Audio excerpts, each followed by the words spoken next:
Hello anime lovers, ఈరోజు నేను recommend చేయబోయే యానిమీ ఒక sports related drama anime. Sports drama యానిమీస్లో మోస్ట్ పాపులర్ అయిన బ్లూ లాక్ అండ్ ఐక్యూ తర్వాత నాకు అంతలా నచ్చిన యానిమీ ఈ యానిమీ. ఈ యానిమీ నేమ్ వచ్చి shoot goal to the future. అంతేకాదు ఈ యానిమీ తెలుగులో కూడా ఉంది.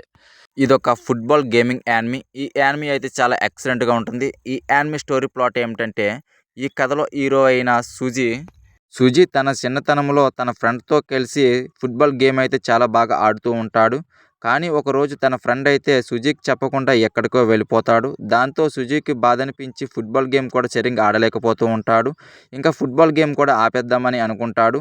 కొంతకాలం తర్వాత సుజీ కాజిగామా అనే హై స్కూల్లో అయితే జాయిన్ అవుతాడు. ఆ స్కూల్లో కూడా కాజిగామా అనే హై స్కూల్ ఫుట్బాల్ టీం అయితే ఉంటుంది. కొన్ని అనుకుని పరిస్థితుల్లో అయితే సుజీ అయితే ఆ టీంలో అయితే జాయిన్ అవుతాడు. కాజిగామి టీం అంటే ఒకప్పుడు మంచి పేరు ఉండేది. కానీ కొన్ని సంవత్సరాలుగా ఎవ్రీ ఇయర్ టోర్నమెంట్లో అయితే ఆ టీం అయితే ఓడిపోతూ వస్తుంది.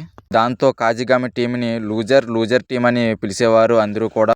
ఒకరోజు స్కూల్ ప్రిన్సిపల్ అయితే కాజిగామి టీంతో ఇలా అంటాడు, ఈసారి కానీ టోర్నమెంట్లో మీ టీం కానీ ఫస్ట్ కానీ రాకపోతే కాజిగామి టీంని శాశ్వతంగా క్యాన్సిల్ చేస్తానని అంటాడు. తర్వాత సూజీ కాజిగామి టీంతో కలిసి టోర్నమెంట్లో గెలిచాడా లేదనేది తెలియాలంటే మీరు తప్పకుండా ఈ యానిమీని అయితే చూడాల్సిందే. ఈ వీడియో మీకు నచ్చితే లైక్ చేయండి. అలాగే మినాటో నాజికామి, ఇటాచి ఉచిహా ఈ ఇద్దరిలో మీకు ఎవరిష్టమో కామెంట్ చేయండి.